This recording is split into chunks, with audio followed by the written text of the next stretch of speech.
It's a peculiar world.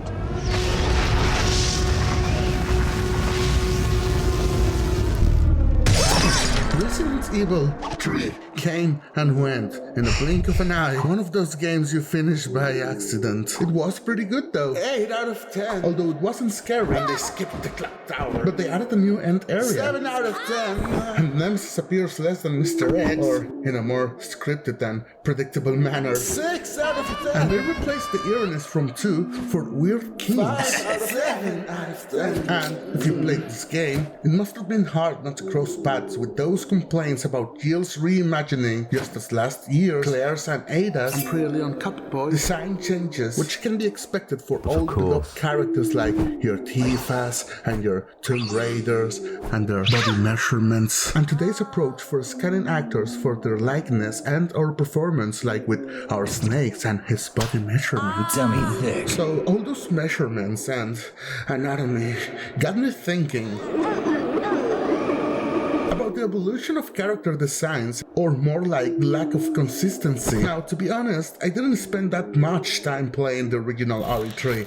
Actually, I only went through it twice. But the original RE2, oh boy, did I play 2. That bad boy was and oh boy, did I play the remake. Although it saddened me how they neglected the interactions between campaigns and the consistency between scenarios. But oh boy, them mods. Also, people adding physics to degenerate mods. Get to the point. Alright. About those complaints, although I'm on the same boat with characters like Tifa, where she had multiple appearances which gave what seems a more consistent idea of how she looked. How she had serious hunks. At least for a franchise outsider like me. I will link to Nate's deep dive on the subject on that old Wiagawa. Still relevant. I find this argument more like in a foggy field when applied to Resident Evil, since it falls victim to an issue alongside many other games from that era. But I have this bone to pick mainly with you. Such issue was, well, Join me in this journey, exploring these multifaceted characters. we all know who Jill is, just as who Chris is. He was some dingus who lived in Japan and got cast to partake in some video game live action stuff. He was also some blocky scrap. He was also some pixelated picture. And these are just from one game, cause he was also the Shenmue guy, cause Capcom and Dreamcast era. He was also the boy who punches rocks and who's Not gonna make it! he was also generic Call of Duty soldier gunman. Hard to see why he's so desperate to continue his lineage. Now, how about Pretty Cup Boy? Well, he was 90s rookie Backstreet Boy in full motion videos. Also, some drawing and some Roblox guy. Then, he became a pre-action edgelord with his own codec in one of the best games out there. Then, he was the pretty grumpy John Wick edgelord in a couple of movies. No, not you. You are Excommunicado. And then, some grumpy bland edgelord. Just look at these cunts. Do they look like the same guy? Just some years apart. But something is for sure though. He was so pretty that Chris couldn't wait to have Leon's hands all over his sister. He's that good, and Chris is that kind of siscon. This is canon, by the way. Now, take Claire for example. I played the original RE2 when I was a little baby prude, and I had a crush with this girl with a deliberately obtuse body. But who was she anyway? Well, in the original, Claire was an attire, that's right, because same as her Siscon brother, she was a drawing, she was a full motion model, and a Minecraft girl, and none of this looked alike. But I can say that she was a cute girl in many of her forms. And then the glorious day came for that family reunion known as Code Veronica, and then she was someone slightly different with red hair. I thought it was more on the brown side. And the remake Chris. Then, time for a feature CG film, and she was a different girl, but with red hair.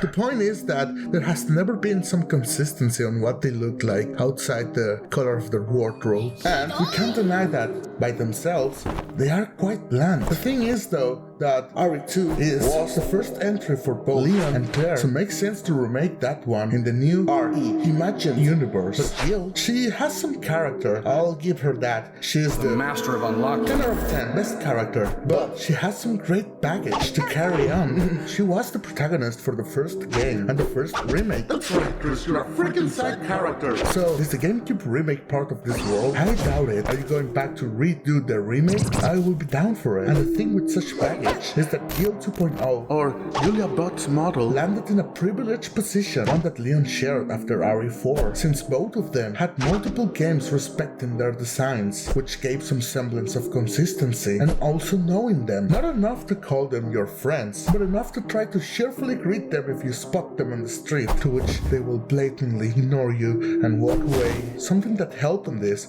was the retelling of the whole story on the Nintendo Wii. These models felt official. They were Leon and Jill, and well, the others, before the next change came. Even when the time came to give Chris the bulky look we know him for, Jill remained the same. Thinking about it, even Ada had more consistency than Claire. Also, the Lord Wade with the whole Bitch in the red dress thing became Ada as a staple. The wardrobe clutch became a strength with her.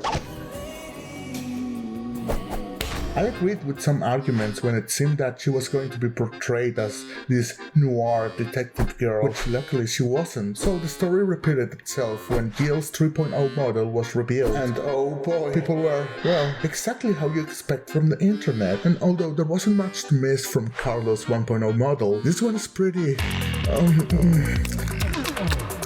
And he seems hard for Jill. Take that as you may. She just calls and Simple here is like... I gotta go. Do what you gotta. You fucking simp. There are arguments defending these changes, such as how scanning actors enhances the emphasis on the performance, but I don't think that games need the actor's likeness to achieve great performances, although some would disagree. Also, the performances made by different actors. Of course it could be worse. It's not like they are changing a beloved voice actor for some other Hollywood name that will only drop one line here and there, just to increase someone's list of cool friends. You know who you are, you motherfucker. So let's compare them to Big Boss Daddy Snake's evolution. His design presented changes for sure. If we look at Metal Gear's concept art for PlayStation 1, it's mind-blowing how defined Snake's design was and remained throughout the series when he looked like this. But we all know who Snake is. Even with the design changes, Snake's slutty corporeal form remained the same. While still using facial mocap for performance and shit, it was consistent enough to think, this is my Snake boy man and Nikki Senpai, except he wasn't. God damn it. So that's all I wanted to say in such a poorly structured manner. I didn't care that much about the change because RE characters always lacked some consistency on their designs. Don't get me wrong, the models did what they needed to do with the limitations of their era. Yet again, there are designs from the same era that are more consistent through generations thanks to artwork and reference materials, while with Resident Evil, they seem to be easily disposable outside of fashion, of course. Jill wears blue, Claire wears a red jacket, Leon is some pretty grumpy cop boy, Ada is...